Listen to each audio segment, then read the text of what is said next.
One of the most common questions I get asked is about directors' loans accounts. So during this video, I'm going to tell you all about what directors' loans are, how you can use them as a property investor to extract cash from your company over the years, some pitfalls you need to be aware of to avoid paying a tax charge, and finally I cover the subject as to whether you should charge interest on your director's loan account and some of the advantages and disadvantages of that. Okay, so firstly then, what is a director's loan account? So very simply then, it's a loan from the director of a company into their company. So take for example a property investment company. Property investment is a cash intensive business, and so the directors of that company are going to need to interject money into their company in order to buy property. For example, the amounts, the purchase costs for the properties, which could include the deposit as well as legal fees and also other purchasing fees. They're all costs which the company has to use towards purchasing property. The director is going to loan that money from himself or herself into the company, and then the company then owes that money back to the director. So what this means is that any point in time the director is able to extract that money back out of the company into his or her bank account, and that is without having to pay any tax. So unlike if the director was to pay themselves with either a dividend or a salary, which would both result in personal tax to the director, for a director's loan, that repayment results in them having to pay zero tax. And so it's a really good way over the years of extracting money from that property investment company back into the director's personal bank account. But to remember as well with property investment companies, going back to what I said before about them being highly cash intensive, a portfolio landlord over the years is going to require multiple properties, which are going to require multiple deposits. Some of that might come from refinancing properties and then extracting that money back out and to purchase more properties. It's likely that a decent amount of that capital is going to have to come from the director's personal bank account, and again paying from their bank account into the company, and therefore it's quite realistic that director's loan over the years could build up into quite a significant sum of money. We could be talking several hundreds of £1,000s of cash which is owed from the company back to the director. And therefore, for this reason, for property investors particularly, it's a really important that the director of the company plans as to how they're going to extract that money over the years, and it could form part of their retirement plan. So actually when they leave their pay-as-you-earn employment, they could start to extract money from that company back into their own bank account to pay for their living expenses. The next question I get asked is then how can I track a director's loan account? And it's really straightforward. So the balance on the director's loan account is going to basically constitute of three different things. Okay, and the first one is going to be the money that the director pays into the company from their own personal bank account.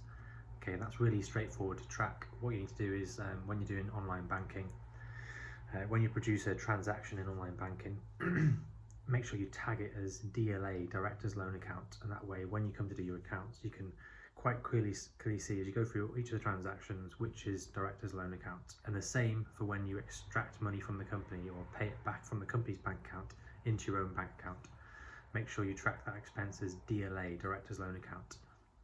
Okay, so the balance on the Director's Loan Account is going to be essentially money paid into the company from the director, less money extracted from the company to pay back the director, and then plus any items which the director has purchased which are business expenses. So maybe they've purchased some items from their personal bank account which are needed for their property business.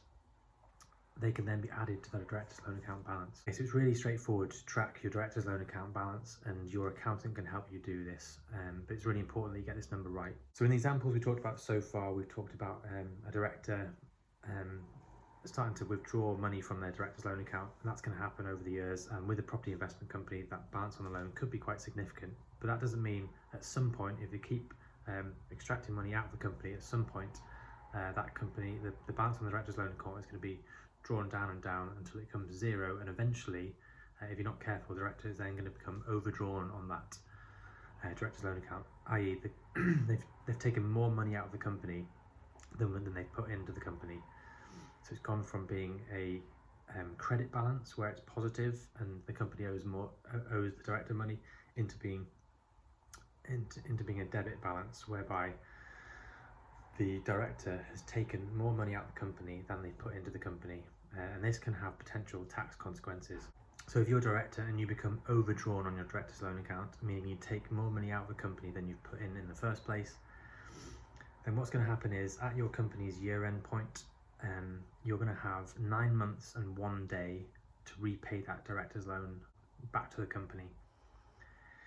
If after 9 months and 1 day you have not, after the end of your year end, which will be different for each different company, if you have not repaid that balance, then that's going to mean that you're going to face a tax charge, which is currently 32.5% on the balance of the loan which has not been repaid. So this is a significant tax charge and one that you need to avoid at all costs.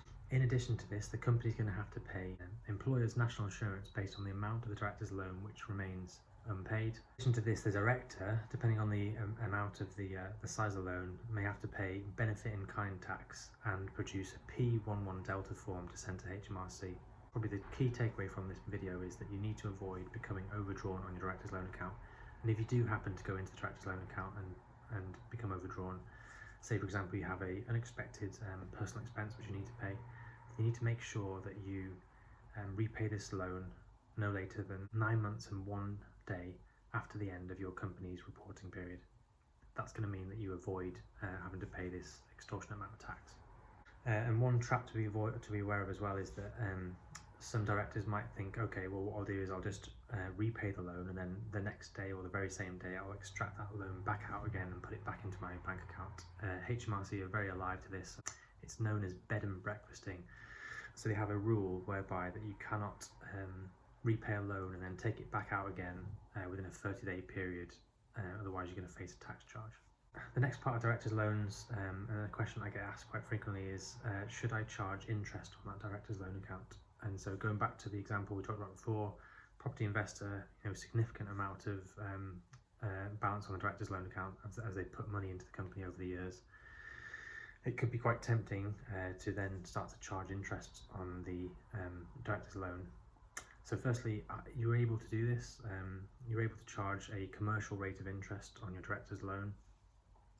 And based off this being an unsecured loan, you can kind of have a bit of an estimate as to how much you can realistically charge, but we're talking probably close to around 10% based off if a commercial lender was to lend to you this amount as unsecured debt. Okay, so you can charge interest, but there are some considerations. So firstly, as an advantage, it's going to mean the interest expense from the company is going to be tax deductible. So from the company's perspective, it's going to mean their corporation tax is lowered because they have these interest payments, which are a acceptable and allowable expense for the company. One thing to be aware of though is the company is going to have to make a 20% tax deduction at source, which is something to consider. And they're also going to have to complete a form known as a CT61 form, and that basic form is going to have to be sent to HMRC. Unfortunately, it's not a form that can be done online. You have to be requested online, and they'll send you through in the post, and you have to complete it. So there's a bit of a paperwork that has to be completed. The next question is really, should you charge interest on your director's loan? And so one thing I would definitely make sure you pay attention to is your personal tax situation. Okay, that's going to be different for different people. If you're a basic rate taxpayer, you have £1,000 per year interest you can earn without having to pay tax. If you're a higher rate taxpayer, that amount reduces down to £500. You might want to consider whether you actually want to pay any personal tax on this interest that you're going to charge the company. If the amount of interest is going to be more than your tax-free interest amount, which is either £1,000 or £500, depending on whether you're a basic rate or a high rate taxpayer respectively, you may wish to consider not charging any further interest in this, as it's going to result in you having to pay personal tax. I think charging interest on a director's loan probably suits most somebody who has gone from being in pay-as-you-earn employment to all of a sudden deciding that they want to transition out of employment and start to, as in they retire, and potentially then they're looking to then extract cash out of their company, and this could be then a method to do that, because you're not going to be paying much personal tax, and so if you start to charge more interest, and that's not going to mean you result in you paying a significant amount of personal tax. So that might be something you want to consider as part of your retirement plan. So just to conclude then, director's loans, really straightforward. It's a loan from a director of a company into the company, and the director is able to extract that cash back out of the company without having to pay tax as they would if they were paying themselves via a dividend or a salary. There's some considerations to make in regard to taxation, so just make sure you don't become overdrawn on your director's loan account, meaning that you owe the company more than you've put into the company. That could result in you having to pay 32.5% tax on any money owed to the company after 9 months and 1 day at the end of your reporting period. My point is that you're able to charge interest on your director's loan account. There's a bit of paperwork to do in order to achieve this, but you have to look at your own personal tax position to see whether this is a good option for you. Anyway, hope you found this video useful. If you did, please like and subscribe for more content.